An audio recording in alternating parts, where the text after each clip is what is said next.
Welcome to the STARS program, seniors taking active roles in society. And now, here's your host, ANITA FINLEY. This is going to be very inspirational. Sheri Sobrato Brisson. She is someone who, it's interesting when you are working on a project, it's one thing, even if you have passion, but if you've already been exposed to some very serious things, you can be a more passionate person. And I'm going to let you hear Sheri Sobrato Brisson tell you a little bit about her brain cancer. She's a major survivor and what she's doing now. So welcome to our show, Sheri. Well, thank you, ANITA, for having me on the show. Okay, so you really have a big story here, and now, fortunately, you're able to help other people with many things as a philanthropist, and then I'm going to let you tell everybody about Shadow's Edge. So just go ahead. Okay, great. Well, the project started at the 25th year of my survivorship. I'm now a 30-year survivor, but 5 years ago I started writing a book, which was a journaling tool, which I wrote with my colleague Rose Offner, and it helped young people go through the important emotional healing process that comes along with dealing with any type of long-term health challenge. So it could be a chronic condition. It could be something intense like a cancer or an accident that you have to get through, that you will get better. But there wasn't so much available at the time, and still isn't, that helps young people, so kids and teens, which is what the book was for, Digging Deep. That book is called. And what we've done that's really fun now is I think that therapists working in hospitals, it was distributed for free to pediatric hospitals all over the country. And I think the therapists and social workers and child life specialists absolutely loved the book, which is why it basically flew off the shelf. But what we've done now is make it much more interactive, fun, and speaks to teens specifically because it's where they live and where they learn, and that's through their technology. So we've made a mobile game called Shadow's Edge, which is launching this Saturday on Apple and Google, so for all mobile devices, that takes our book and makes it alive through a gaming environment where there's a story that the kids get to rebuild a world that's been destroyed or decimated by a storm and nearly washed away, and they get to go through the game, and the fun part of self-expression that they get to do in the game is creating a graffiti all over the city. And with that graffiti, they also get to write, so their graffiti represents in a artistic way things that they write about in their journal. So the game is still a journal, but done in a very fun and unique way. And we created the game because there weren't tools out there to really help young people live with the challenges that they're facing when dealing with health issues in their lives. There's just less support available in hospitals because kids, frankly, sometimes are super sick when they're there, and as soon as they get even slightly well enough to go home, they end up going home, and so the social workers aren't there to help them on an ongoing basis, so the child life specialists to deal with that emotional side of what's going on. And it's also very difficult to have important emotional conversations within the family setting because everybody's struggling when a child has a serious condition, and everybody wants everybody else to feel good and be distracted maybe from what the seriousness of the condition really is, and that leaves the emotional needs of kids hanging.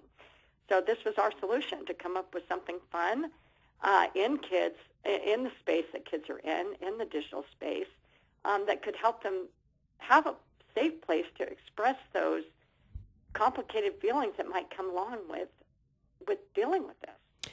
Let me just tell you that I'm actually a board member of, you probably know all about Broward County and Palm Beach County. Well, Broward County has a big foundation for their health. It's called Broward Health. And I'm on that board, and they've just now, they've had hospitals for kids, but now they've expanded them. And I would love to figure out how we could have you a little involved, or at least get some of those copies to the Broward Health. Well, the book has actually gone out of print because we couldn't keep up with the demand. And instead, we put the book inside the game. So anybody can go to, it's downloaded like any other app. So on the App Store, on Google Play, starting Saturday, search for Shadow's Edge and get the word out. And then for specific organizations like hospitals, children's health nonprofits of various kinds supporting different diseases, for example, they can contact us and we can get them, all the marketing material that we have that goes so they can get the word out so people can start learning why it is that we created this game, what it's meant to do. We have little gifts for teens and things like that because that's how it's going to spread. I think we have social media channels as well where parents, professionals, and teens themselves can learn more, and that's right on our website, shadowsedge.com. And we have one blog on Digging Deep, which was the name of our journal, and that's our site that's going to remain for parents and professionals. We already have a blog that we've been doing for the last 3 years with over 250 articles written specifically on addressing the emotional and practical needs for families when they're struggling with things like health issues in their family. And then now, because of the game, we've launched a teen blog. So for our teen blog, it's packed with information, all for free, all on the internet. And our teen blog is both written by our experts and those that we source, as well as by the teens themselves. And we're looking for more teens to become writers for our teen blog, where they're sharing their experience, sharing their expertise, what tricks up their sleeve do they have for getting through some of these challenges, and sharing with other kids, just so when the kids and teens look at the site, they realize, hey, we're not alone in our struggles. There's other people that maybe even have a different disease than we do, but they face the same challenges of going back to school and what's that going to be like, or missing out on very important things because they're too sick to go or just can't physically participate. And we have this whole network that we're building, and that's the exciting part, not just our brand new game that's coming out on Saturday, but also the whole community that we're building around what it is that we're trying to do. Well, you're certainly a perfect person to do this. And can we take you back when this first happened to you and your family?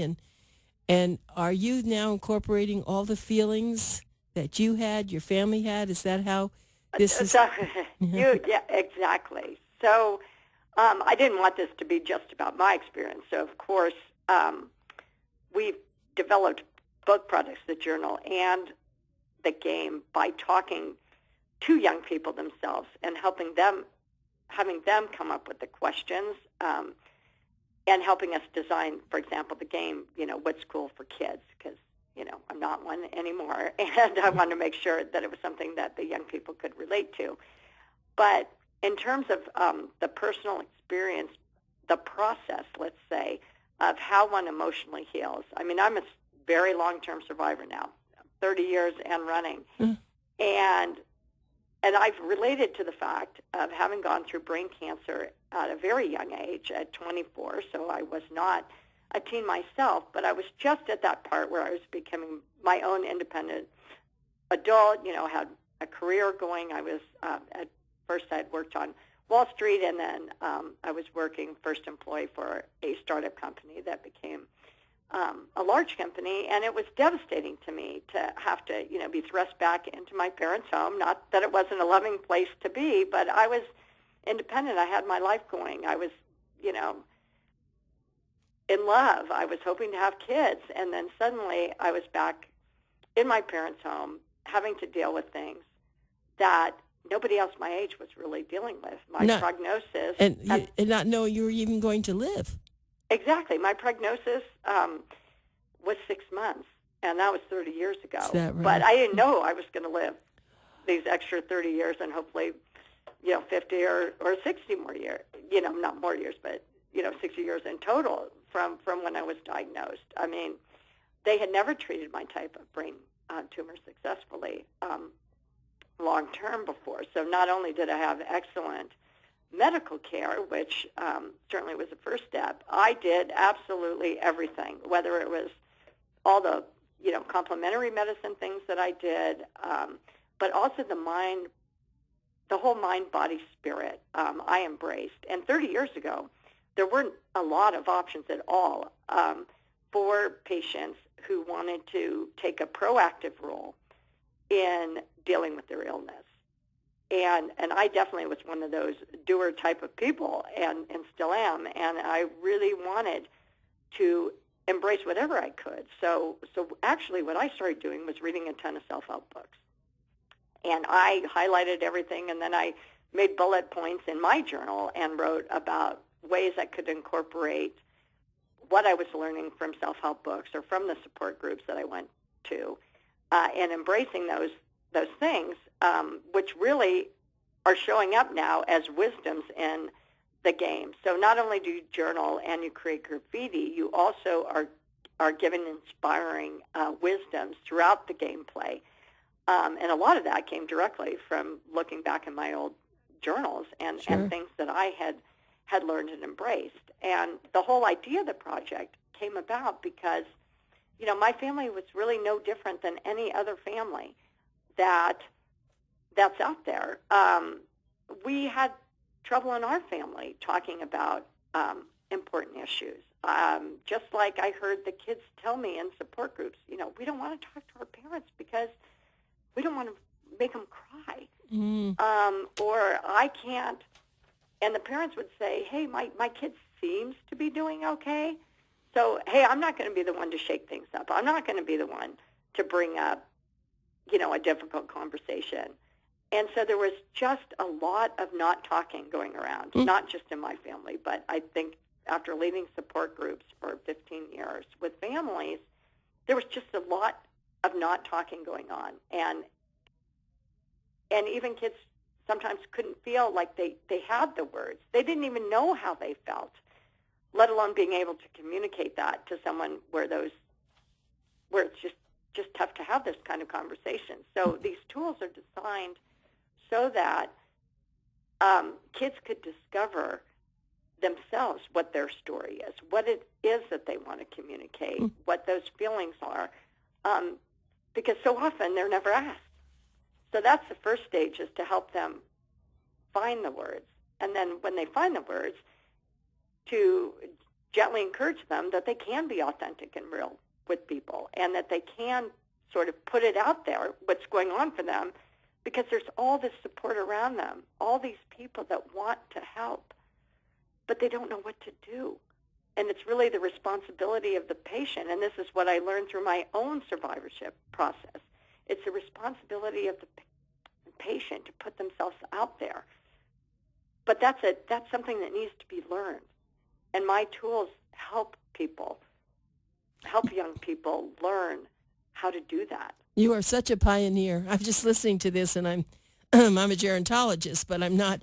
This is a very different story, and I'm really so amazed and so impressed with what you have done. So let's make sure that people who listen, they may have a grandchild, it may be themselves, whatever it is.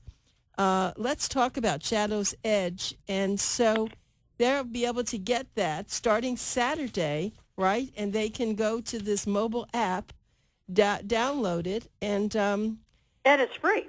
I forgot to mention that. It's free. That's the best part. Fabulous. It's free to anybody. Yeah. So there's no reason, if somebody does not have this situation in their family, that's excellent.